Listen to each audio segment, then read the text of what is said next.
Jamani, Bwana asifiwe. Amen. Ninakusalimu kwa jina la Yesu aliye hai. Amen. Ndani yangu nasikia kunyenyekea sana mbele za Mungu na mbele zako pia, kupata fursa hii adimu kusimama mbele yako. Ni mshukuru Mungu kwa ajili yako, kwa uwepo wako mahali pa ibada asubuhi ya leo. Mgeukie jirani yako, mwambie wewe ni mtu wa thamani katika ibada hii. Mungu alikukusudia wewe kuwepo mahali hapa, na ana neno kwa ajili yako. Nimshukuru Mungu kwa ajili ya kazi kubwa ambayo mnaendelea kuifanya hapa. Mungu awabariki sana sana sana. Kwa kweli ukifika hapa tu macho yanakuambia kuna kitu kinafanyika hapa. Amen. Na hii ninaamini ni mchango wa mtu mmoja mmoja ambao unasababisha haya yaonekane. Niwatie moyo tu kwamba tusipozimia moyo, Mungu atatulipa kwa wakati. Amen. Jina langu naitwa Mchungaji Frank Moses. Niko kanisa la PWC hapa Mkokozi. Nimeoa na Bwana ameniwezesha kuwa na mtoto mmoja. Na wakati nakuja mahali hapa wametuma salamu nyingi kweli. Baada ya kusema hayo, naomba sasa twende kwenye ujumbe wa neno la Mungu. Na ujumbe wetu una kichwa kinachosema kila wito una kusudi. Kila wito una kusudi maalum.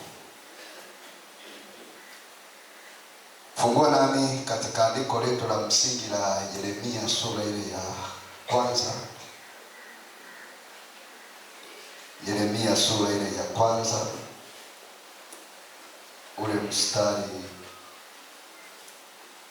wa 4 hadi wa 10. Kitabu cha Yeremia sura ya kwanza, mtu akipata anaweza akanitangulia kusoma. Yeremia sura ya kwanza ule mstari wa 4 hadi wa 10. Kuna ambaye amefika?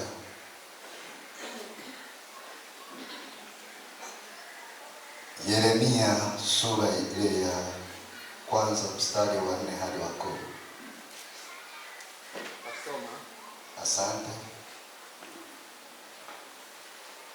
Neno la Bwana likanijia kusema, Neno la Bwana likanijia kusema, kabla sijakuumba katika tumbo nalikujua, kabla sijakuumba katika tumbo nalikujua, na kabla hujatoka tumboni nalikutakasa. na kabla haujatoka tumboni nalikutakasa. Nimekuweka kuwa nabii wa mataifa. Nimekuweka kuwa nabii wa mataifa. Ndipo nikasema, Bwana Mungu. Ndipo nikasema, Bwana Mungu. Tazama, siwezi kusema, maana mimi ni mtoto. Naomba uketi, nadhani utaendelea kusoma kwa wakati wako. Wapendwa wangu, tuko hapa kwa ajili ya kuzungumza kwa habari ya wito, lakini pamoja na kwamba tunazungumza kwa habari ya wito, niliona vyema tuelewe ya kwamba katika kila wito huwa kuna kusudi maalum. Maana yake mtu asipoitika wito, maana inamaanisha lile kusudi lililokuwa limekusudiwa haliwezi kutekelezeka. Jina la Bwana libarikiwe. Sasa tuliokuwepo siku ya Jumatano tulianza kuangalia nini maana ya wito, na tukasema wito ni mwaliko au uteuzi au agizo la Mungu kwa mtu ili kumuingiza katika uhusiano naye na kumshirikisha katika kazi ya ufalme wake. Lakini maana ya pili tukasema wito ni ile sauti ya Mungu inayomwalika mtu kutoka maisha ya kawaida kuingia katika mpango wake wa milele. Na Mungu ana mpango na maisha ya kila mmoja wetu aliye Jina la Bwana libarikiwe. Na huo mpango ambao Mungu anao kwenye maisha yetu ili utekelezeke, ni lazima tuitike. Jina la Bwana libarikiwe. Lakini pia tukaangalia aina za wito, na tukasema wito wa kwanza ni wito wa wokovu. Tulisoma maandiko mengi, lakini Injili ya Yohana sura ile ya 11 ule mstari wa 28, Yesu anatoa mwaliko kwamba njooni kwangu ninyi nyote msumbukao na wenye kuelemewa na mizigo, nami nitawapumzisha. Huo ni wito wa wokovu, ni mwaliko ambao Yesu anawaita watu kuijilia neema ya wokovu. Na asante Mungu kwa sababu ninaamini wote tulioko hapa tumeitika huo wito wa wokovu. Na hata kama yuko katikati yetu ambaye amekuja siku ya leo na hajaitika huo wito, baada ya mahubiri haya tutatoa nafasi ataitika huo wito katika jina la Yesu aliye hai. Lakini wito wa pili tukasema ni wito wa huduma. Wito wa huduma. Na hapa wito wa huduma ni ule wito ambao Mungu anampa jukumu kila mwamini la kufanya. Mungu atusaidie. Mungu anampa kila mwamini jukumu la kufanya. Na tulisoma maandiko mengi tukaona ya kwamba baada ya kuokoka huwa tunajazwa Roho Mtakatifu, na baada ya kujazwa Roho Mtakatifu, Roho Mtakatifu anaachilia vipawa, anaachilia karama ndani ya kila mwamini. Na nilicho nacho uhakika ni hiki, ya kwamba kila mmoja wetu ambaye ameitika wito wa wokovu na amejazwa Roho Mtakatifu, kuna karama ambayo Roho wa Bwana ameiachilia ndani yake, na Mungu anataka kupitia hiyo karama uitumie kutekeleza kusudi lake. Msaidie kumwambia jirani yako unayo karama. Muulize hivi, unaelewa kweli unayo? Bwana atusaidie. Kila mmoja wetu hapa anayo karama. Na kwa sababu kila mmoja wetu anayo karama, ninataka nikuhakikishie kila mmoja wetu hapa anayo huduma. Anacho kitu cha kufanya katika ufalme wa Mungu. Anayo jambo la kufanyia kazi katika ufalme wa Mungu. Shida ni moja tu. Mungu ametupa karama, lakini tunazitumia zile karama.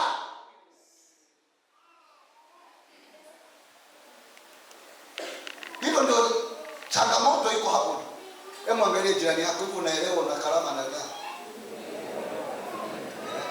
Sikuna karama za aina mbalimbali jamani. Ziko karama ya neno la maarifa, karama ya imani, karama ya hekima, karama ya miujiza, karama ya uponyaji. Ziko karama za aina mbalimbali. Na kila mmoja wetu hapa anayo karama. Na kwa sababu hiyo kila mmoja wetu ameitwa kwenye wito wa huduma. Mwangalie jirani yako, msaidie, wewe unafanya huduma gani?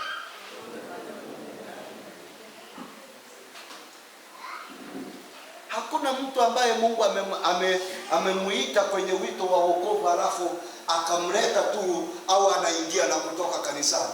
Na kama kulikuwa na watu wa aina hiyo, kazi yenu ni kuingia na kutoka kanisani mwisho leo. Amen. Haleluya. Wangapi wanasema mwisho leo? Tungempigia Bwana makofi na shangwe na vigelegele, kwa sababu tujuao ni kwamba Mungu ametuita katika wito wa huduma, na lazima tuwepo katika kufanya huduma. Sasa mwenzangu, unafanya huduma gani?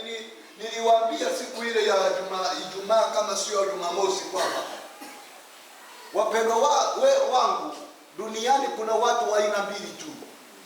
Kuna watu wamekuja kutatua matatizo duniani, Na miongoni mwa watu ambao wamekuja kutatua matatizo duniani ni pamoja na wewe. Amen. Lakini kuna watu duniani wamekuja kutengeneza matatizo. Hebu mwangalie jirani yako, muulize, kati ya hayo wewe uko kwenye fungu gani? Unatatua matatizo au unatengeneza matatizo? Wapendwa, kama hauelewi kusudi lililokuleta duniani, wewe duniani utatengeneza matatizo. Lakini watu wanaojua kusudi lililowaleta duniani wamekuja kuwa sehemu ya suluhisho. Na ndicho Mungu anataka kwenye maisha yetu, tuwe sehemu ya suluhisho. Yako mahitaji ya namna mbalimbali, na hayo mahitaji yanahitaji suluhisho. Hayo mahitaji yanahitaji majibu. Ni wakina nani watakaoleta majibu kwenye mahitaji yaliyosimama kwenye jamii, kwenye mahitaji yaliyosimama kwa kanisa? Hao watu ni mimi na wewe. Ninakuita mtoto wa Bwana, jiingize kwenye huduma ili uwe sehemu ya watu watakaoleta suluhisho katikati ya mahitaji. Hapa kanisani si kuna mahitaji aina mbalimbali jamani. Tunahitaji wapiga vyombo, na Mungu amewapa vipaji watu. Lakini je, wapo kwenye kupiga vyombo? Wanapatikana? Angalia jirani yako, umepewa kipawa cha kupiga vyombo. Je, unapatikana? Hapa kanisani kuna mahitaji mbalimbali. Kanisa linahitaji kudikiwa na Mungu ametupa nguvu. Je, hizo nguvu tunazitumia?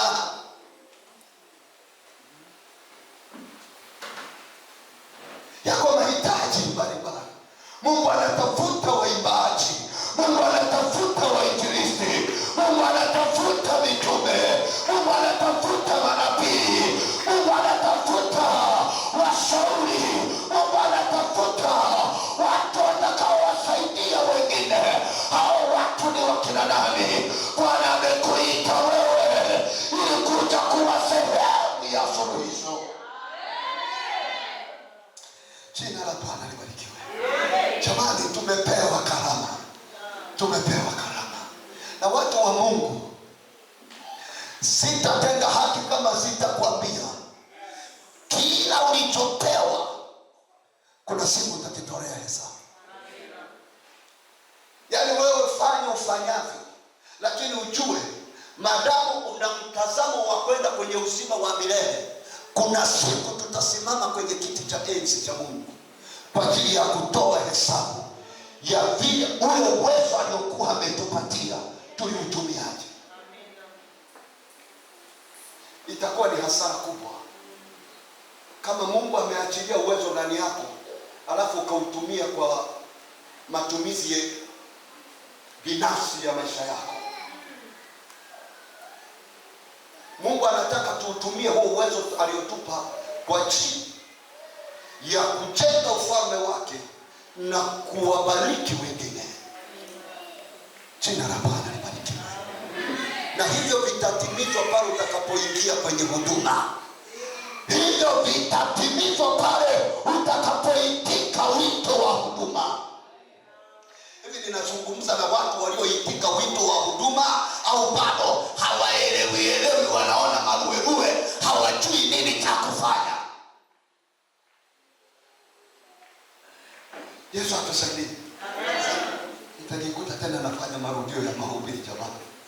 Mungu atusaidie sana.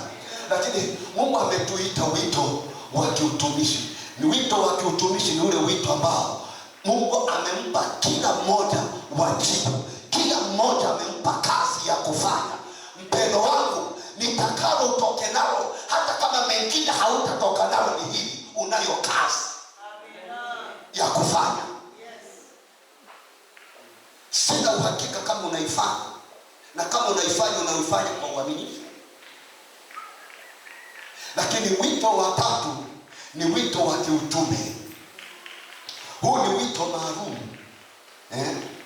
Ukisoma Waefeso sura ya 4 ule mstari wa 11 anaueleza pale ya kwamba wengine wameitwa kuwa wachungaji, wengine wameitwa kuwa wainjilisti, wengine wameitwa kuwa walimu. Sasa huu ni wito maalum, wito wa kipekee.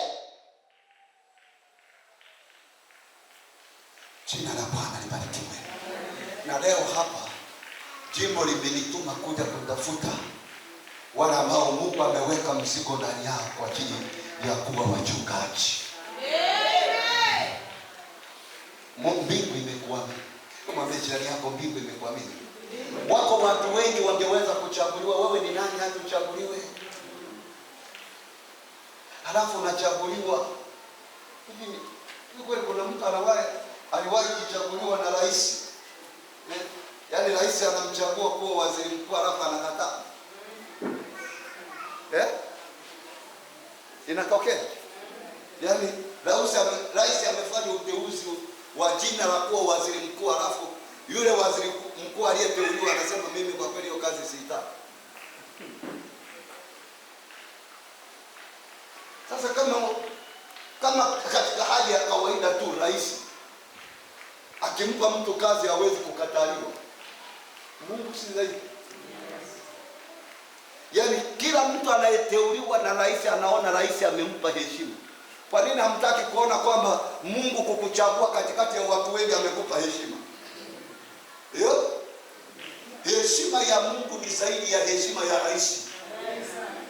Halo? Kwa hiyo huko hapa Bwana ameweka ndani yako mzigo wa uchungaji. Ni majira ya Bwana yamefika. Anasema tokea mwanangu. Jina la Bwana libarikiwe. Na wito wa mwisho ni wito wa kusudi. Kusudi. Tunaposema wito wa kusudi ni wito wa maisha. Yaani unafanyia kazi ile sababu ya kuletwa kwako duniani. Jamani, kila mmoja wetu aliyekuja hapa duniani alikuja kwa sababu maalum. Mwangalie jirani yako, muulize sababu ya kuja kwako duniani wewe unaijua?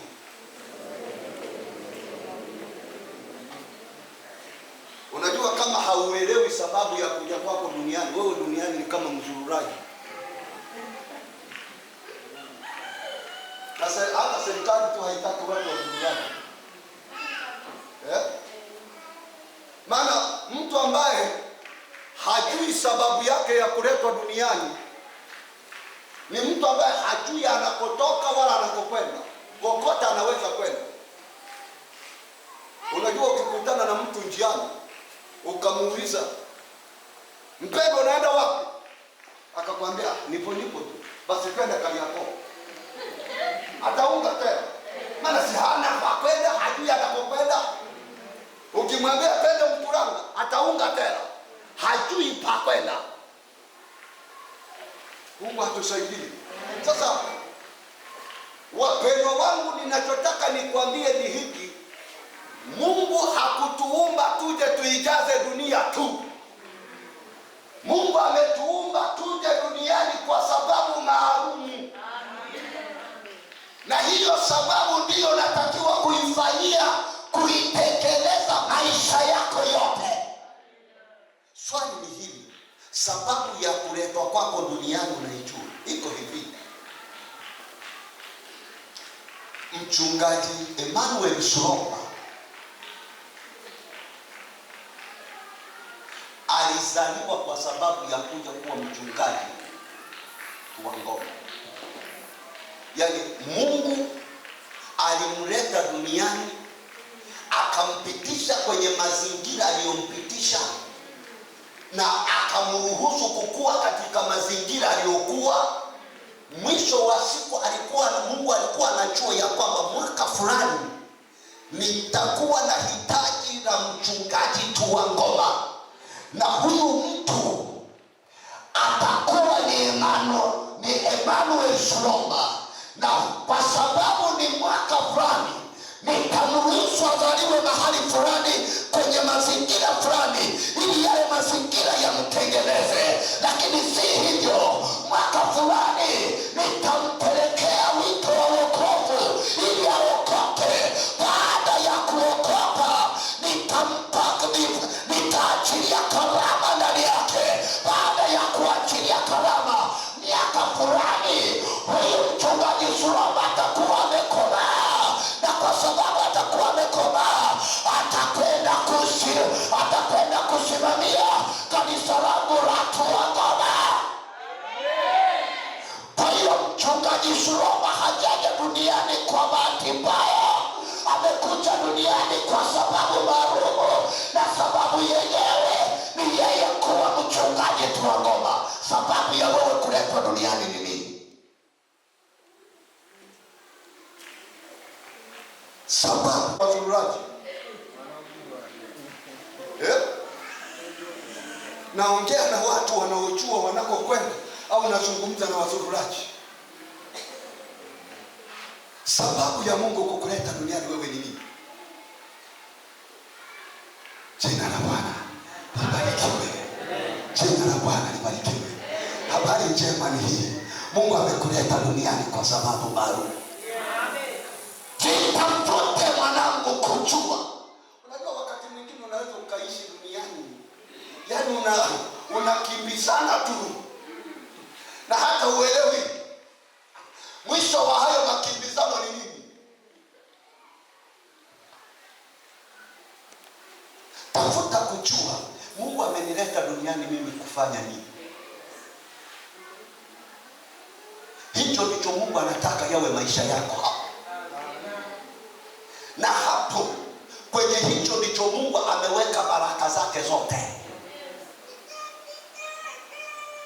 Usipoelewa sababu ya kuletwa kwako duniani, utahangaika tu. Hivi kuna watu wameajiriwa kwenye wizara ya afya. Mtu akiajiriwa kwenye wizara ya afya anaweza kwenda kudai mshahara kwenye wizara ya elimu. Anaweza kwenda kudai. Kwa nini? Anafanya kazi. Ninapozungumzia sababu ya kuletwa kwako, manake ni kama wizara. Mungu alikuleta duniani wewe kufanya kazi kwenye wizara gani? Usije ukawa umeitwa kufanya kazi kwenye wizara ya afya, alafu unafanya kazi kwenye wizara ya elimu, na mwisho wa siku unakwenda kudai mshahara kwenye wizara ya elimu. Wizara ya elimu inakwambia mimi sikujui.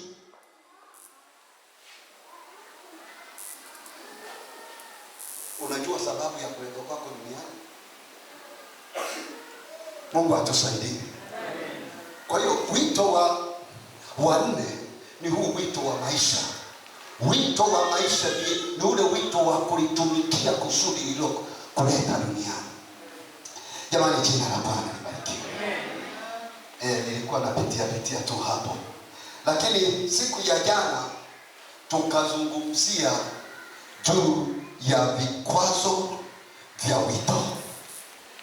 Vikwazo vya wito, na tukazungumzia kikwazo cha kwanza cha wito, hofu. Hofu.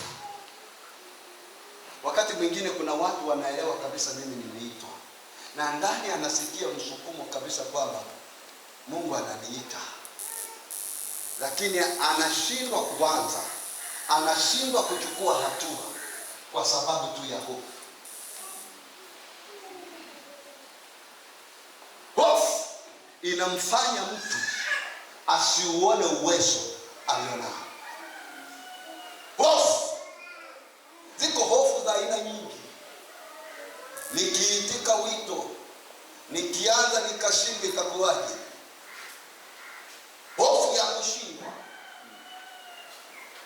Ziko hofu za kukataliwa, jana tulieleza nyingi.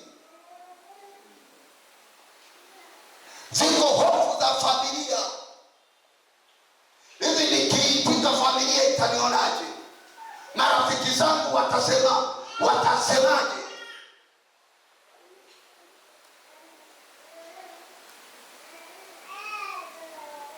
Mungu atusaidie. Mungu atusaidie. Mungu aondoe roho ya hofu kwenye maisha yetu ili tuitike wito katika jina la Yesu. Amen. Naomba sasa nisonge mbele siku ya leo. Hapa nilitaka tu upate hata wewe ambaye uko. Naomba tusonge mbele sasa. Aina ya pili ya kikwazo kinachozuia watu wasiitike wito ni kujiona hatustahili. Namisha kichwa chako chini, mshukuru Mungu. Baba yangu na Mungu ishie milele, naomba ukaachilie neema ya kuelewa kila ambacho unatamani watu wako waelewe asubuhi ya leo. Naomba ukaachilie neema juu yangu, Bwana, kuwasilisha kweli zako kwa ufanisi. Kwa jina la Yesu nimeomba. Amen. Hofu, kujiona haustahili. Wapendwa wangu, moja ya vitu ambavyo vimekuwa ni kikwazo kwa watu kuokoka ni pale unapofika mahali pa kujiona wewe hustahili. Hiki ni kikwazo kikubwa kwa sababu humfanya mtu aamini kuwa hawezi kumtumikia Mungu kutokana pengine na historia ya maisha yake, pengine kutokana na dhambi alizowahi kuzitenda huko nyuma, pengine kutokana na mapungufu anayodhani anayo, pengine kutokana na uwezo mdogo anaodhani anao. Hivyo vitu vyote vinampelekea mtu kujiona hastahili.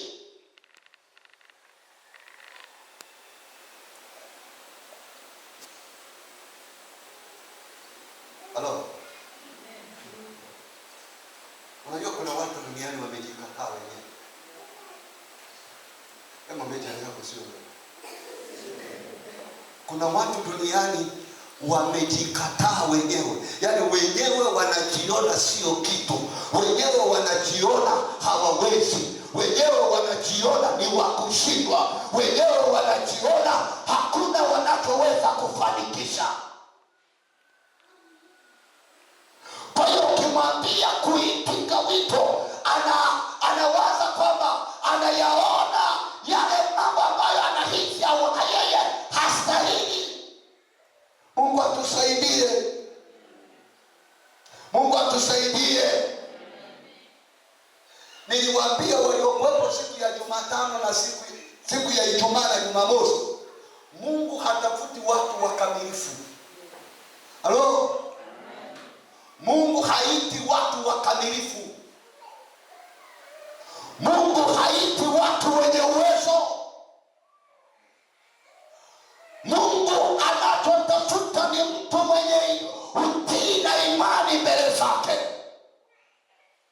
Ukikubali kutii, haijalishi mapungufu ulionayo, haijalishi uwezo mdogo ulionao, haijalishi historia yako ya nyuma imewahi kuwa namna gani, Mungu anachotaka ni utii, ya kwamba kumwambia Bwana, niko tayari tu. Kwa nini? Kwa sababu yeye huwapa uwezo baada ya kuwaita watu. Wewe itika wito, mengine hayo mwachie Mungu. Jina la Bwana libarikiwe. Jina la Bwana libarikiwe. Upendo wangu, kujiona hustahili huwa kunawafanya watu wengi wakatae wito. Na hata hapa kuna mtu unazungumza naye sasa.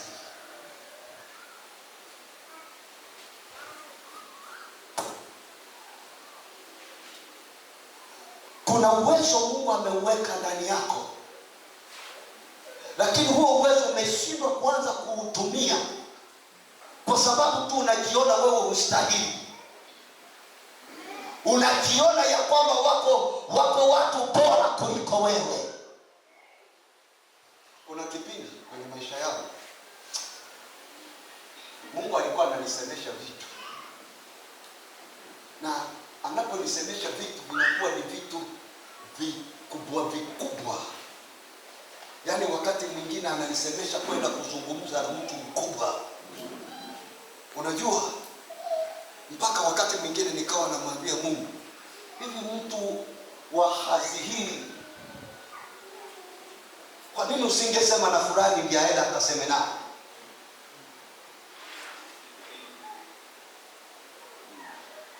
Mara ukimpazama fulani ni kama wanaendana hasi na yeye, ingekuwa ni rahisi kwake kupokelewa zaidi. Kwa nini mimi Mungu?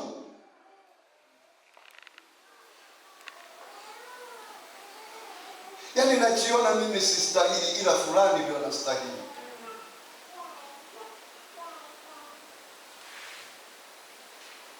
Lakini Mungu anauliza, kwani unadhani mimi huyo fulani sijamuona nikaja kwako?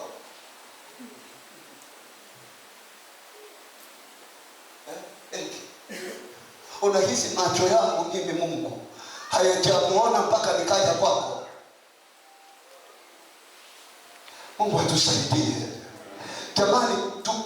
Tukifika kwenye maeneo ya kujiona hatustahili, ni rahisi hayo maeneo kutufanya tukatae wito. Mungu atusaidie sana. Mungu atusaidie sana. Unajua, mtu ambaye anajiona hastahili mara zote huwa anaanza kusema mimi si mtakatifu vya kutosha. Sasa ninawezaje kuimba wakati mimi si mtakatifu vya kutosha? Ninawezaje kuhubiri wakati mimi si mtakatifu vya kutosha? Ninawezaje kwenda kushuhudia wakati mimi sio mtakatifu vya kutosha? Mungu atusaidie. Mungu atusaidie. Huwa anaanza kusema historia yangu ni mbaya, na jamii inaijua, kanisa linajua historia yangu jinsi ilivyo mbaya. Ninawezaje kusimama mbele za hao, mbele ya hilo kanisa, nikaanza kufanya huduma wakati wanajua historia yangu mbaya?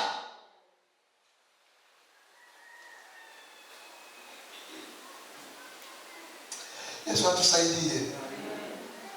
Anaanza kuona kuna watu bora kanisani kuliko yeye. Naomba tusome katika kitabu kile cha Kutoka sura ile ya 3 ule mstari wa 11.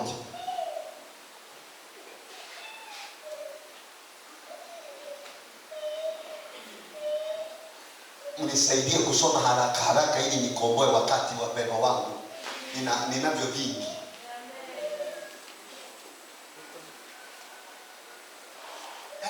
Hamna sisi ambao wana kitabu cha Kutoka sikiko mwanzoni kama Biblia, wapendwa.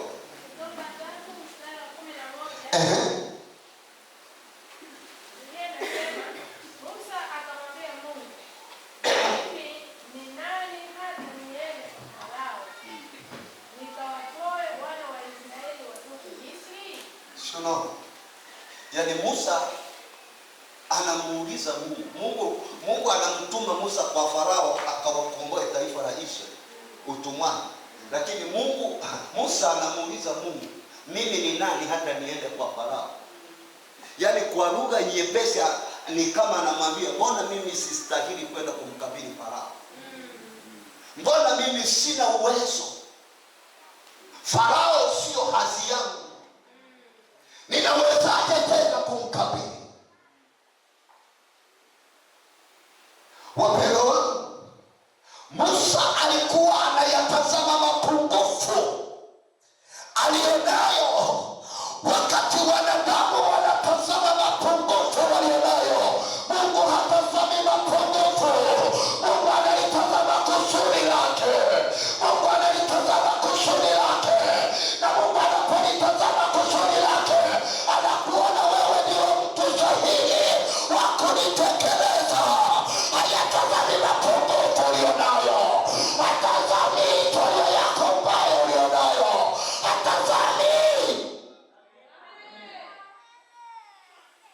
Mungu analitazama kusudi, hatazami madhaifu. Kwa hiyo acha kujikatia tamaa, kujiona ya kwamba wewe hustahili.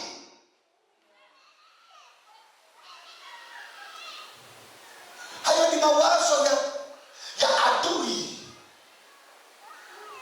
yanayojaribu kukutoa kwenye mwelekeo wako. Jamani, jina la Bwana libarikiwe. Jina la Bwana libarikiwe. Mungu hatazami udhaifu ulionao, na wewe acha kutazama udhaifu ulionao. Tazama lile kusudi ambalo Mungu anataka ulitimize. Jina la Bwana libarikiwe. Jina la Bwana libarikiwe. Lakini namba 2, watu wanapoanza kujiona wao hawastahili, kujiona hustahili humzuia mtu kutumia vipawa alivyopewa. Ukianza kujiona ustahili, ile hali yako ya kujiona ustahili itakuzuia kutumia kile kipawa ambacho Mungu amekupa. Itakuzuia kutumia kile kipawa ambacho Mungu amekupa.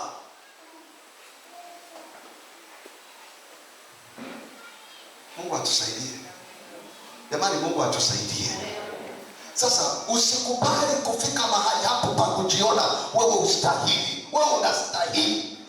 Yaani hata kama dunia imekwambia kwamba wewe haustahili, mara ngapi Mungu amenituma mchana wa leo nije nikwambie, Mungu anakuona wewe unastahili. Mungu anakuona wewe unaweza. Mungu anakuona wewe ni mshindi. Mungu anakuona mbali kuliko vile wanadamu wanavyokuona. Hatima yako isiamuliwe na maneno ya watu. Hatima yako isiamuliwe na mazingira yanayokuzunguka. Hatima yako isiamuliwe na historia mbaya ya familia yako. Hatima yako iamuliwe na neno la Bwana.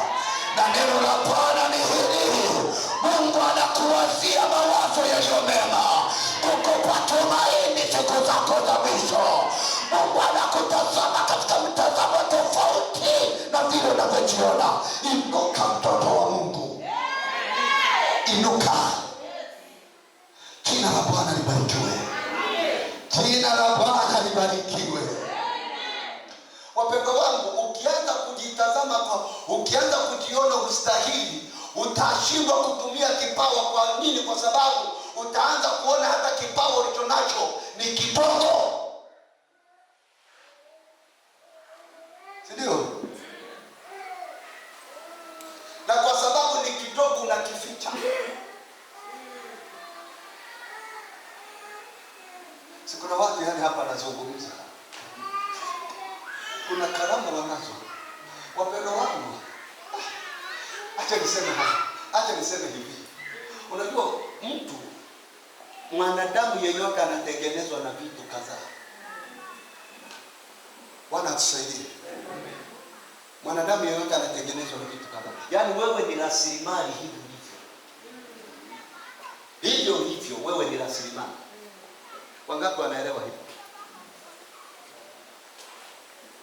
Wewe ni rasilimali kivipi? Hivyo wewe ni rasilimali kwa namna ya kuzaliwa. Unajua wazazi wana mchango mkubwa kwenye maisha ya mtu. Hello? Kuna vitu tunavirithi wakati wa kufanya nini?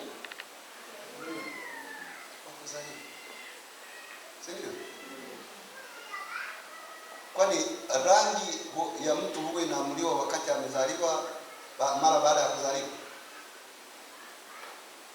Yaani kwa nini mzungu akizaa mtoto anakuwa mzungu, na mtu mweusi akizaa mtoto anakuwa mweusi?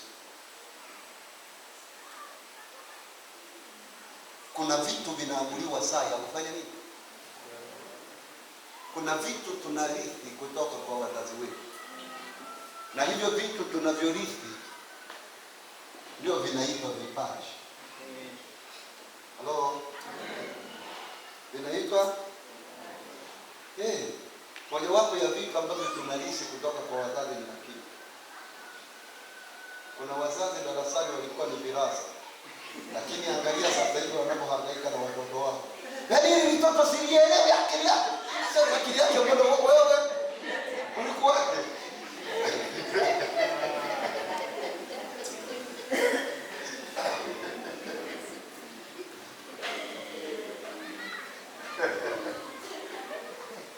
Yaani unaniletea matokeo yenyewe hayaeleweki.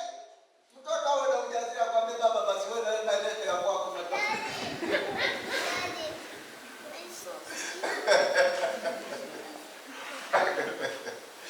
Bwana wewe. Ndio mojawapo ya vitu tunavyorisi kutoka kwa wazazi ni akili. Akili inarisiwa. Bwana tusaidie. Lakini unakuta mzazi alikuwa ni mwimbaji, mtoto anakuwa mwimbaji. Mzazi alikuwa ni mwigizaji, mtoto anakuwa mwigizaji. Mzazi alikuwa ni mcheza mpira, mtoto anakuwa mcheza mpira. Vipaji vinarithiwa. Mzazi alikuwa ni mpiga keyboard, mtoto anakuwa mpiga keyboard. Vipaji vinarithiwa. Kwa hiyo mimi nataka kusema wewe ni rasilimali kwa kuzaliwa. Kuna vitu, kuna vipaji ambavyo Mungu alikuruhusu uzaliwe kwenye familia fulani ili kupitia kwenye kuzaliwa hapo ulisi kitu fulani kwa ajili ya ufalme wake. Unajua kuna mtu ukimwambia ndani yako kuna uwezo anaweza asielewe. Tuna uwezo unaotokana na kuzaliwa. Na huo uwezo ndio tunauita vipaji. Hebu angalia jirani yako, muulize na maana huna chochote kwani ulichorisi kutoka kwa wazazi wako.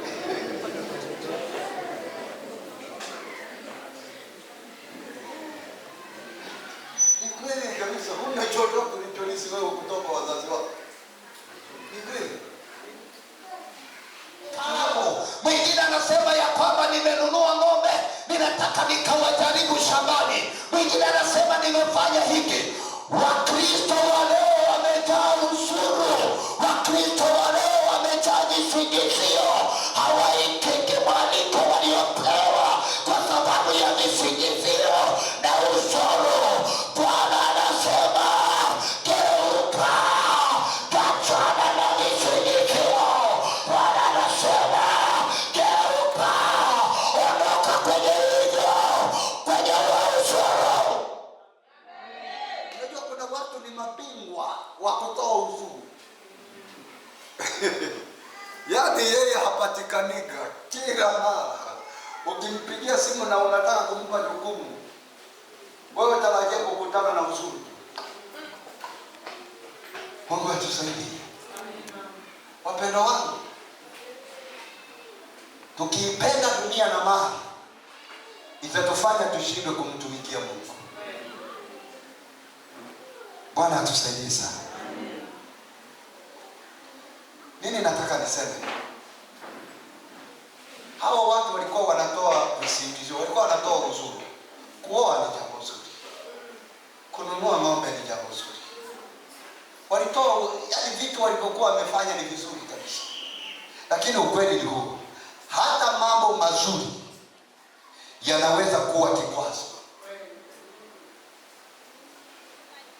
Hata mambo mazuri yanaweza kuwa makini. Kuwa makini. Kazi ni jambo zuri, lakini inaweza kuwa kikwazo. Biashara ni jambo zuri, lakini linaweza kuwa kikwazo. Mafanikio ni jambo zuri, lakini linaweza kuwa kikwazo. Kuwa makini. Jina la Bwana libarikiwe. Jambo niseme kweli mbili niishie hapo. Jambo lingine, upendo wa dunia na mali humfanya mtu kuamini fedha zinaweza kuchukua nafasi ya Mungu. Upendo wa dunia na mali huwa unamfanya mtu kuamini fedha zinaweza kuchukua nafasi ya Mungu. Na hapa ninaposema hufanya mtu kuamini fedha inaweza kuchukua nafasi ya Mungu, nina maana gani? Upendo wa dunia na mali unaweza kumfikisha mtu mahali pa kuanza kutegemea akaunti yake ya benki. Halo?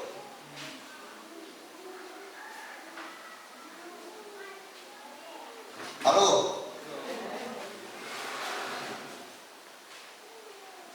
Kuna watu hapa tegemeo lao haliko kwa Mungu. Tegemeo lao liko kwenye akaunti yao ya benki.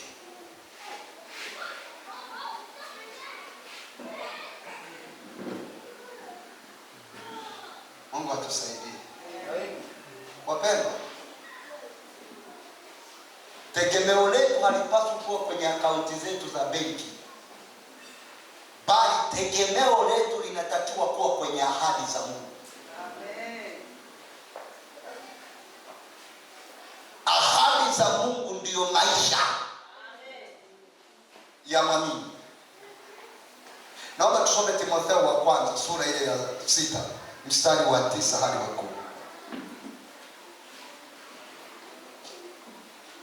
Usiweke tegemeo lako kwenye akaunti yako ya benki. Weka tegemeo la maisha yako kwenye ahadi za Mungu.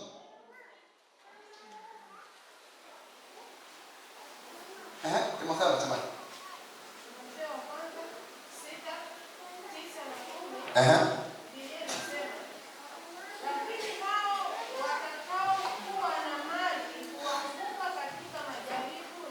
lakini hao watakaokuwa na mali huanguka katika majaribu na tanzi na tamaa nyingi zisizo na maana zenye kuzuru.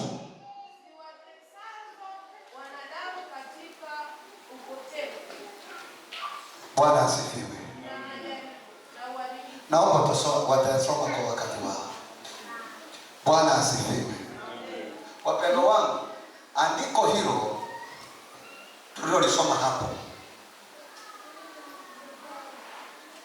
Biblia haisemi fedha ni mbaya. Fedha sio mbaya, bali kuipenda fedha ndiko kunakokuwa tatizo.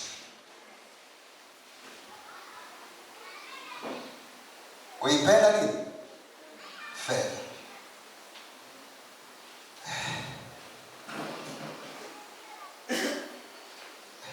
Okay, niseme hii kweli ya mwisho alafu tusimame. Kupenda dunia na mali humfanya mtu apoteze mtazamo wa uzima wa milele.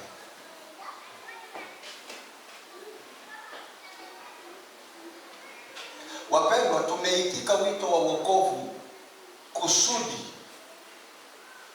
tunatazamia uzima wa nini? Wa milele. Lakini tukiruhusu kupenda dunia na mali, kutatufanya tupoteze mtazamo wa uzima wa milele. Na hii ina maana gani? Hii ina maana ya kwamba mtu atashughulika sana na mafanikio ya sasa kiasi kwamba haisikii sauti ya Mungu. Unajua, ukijikita sana kushughulikia mafanikio ya sasa, mafanikio hayo ya sasa yanaweza yakakufikisha mahali pa wewe kutokuisikia sauti ya Mungu. Na hiyo ni hatari. Hiyo ni hatari. Mungu atusaidie. Mungu atusaidie. Waraka wa kwanza wa Yohana sura ya pili mstari wa 15 hadi wa 17.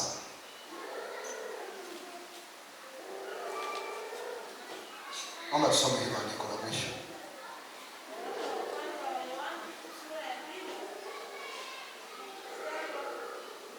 Wa 15 hadi 17.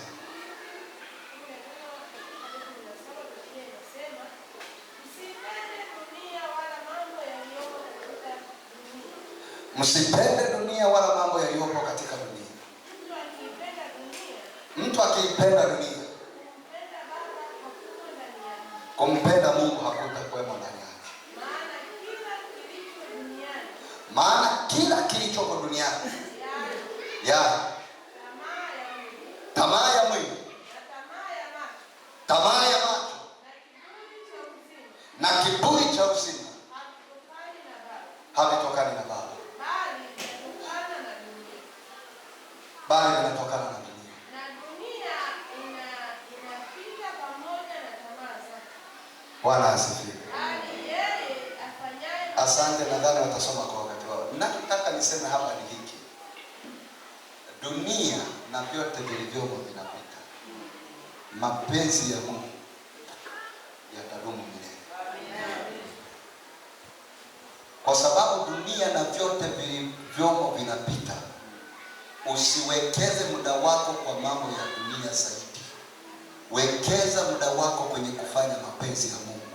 Maana mapenzi ya Mungu ni ya milele, lakini vya dunia vinapita.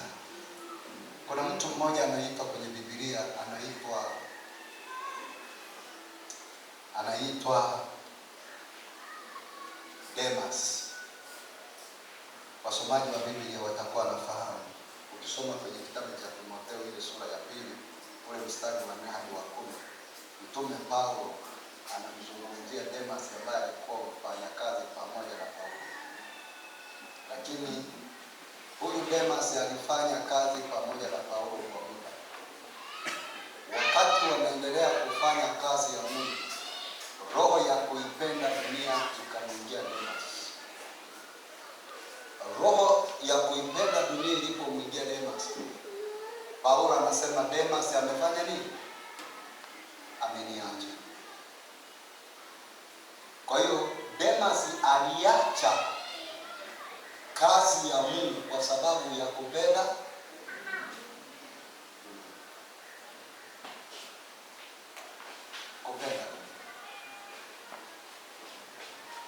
Mungu atusaidie. Mungu atusaidie. Naomba usimame kwa ndugu yako. Upendo wa dunia unafanya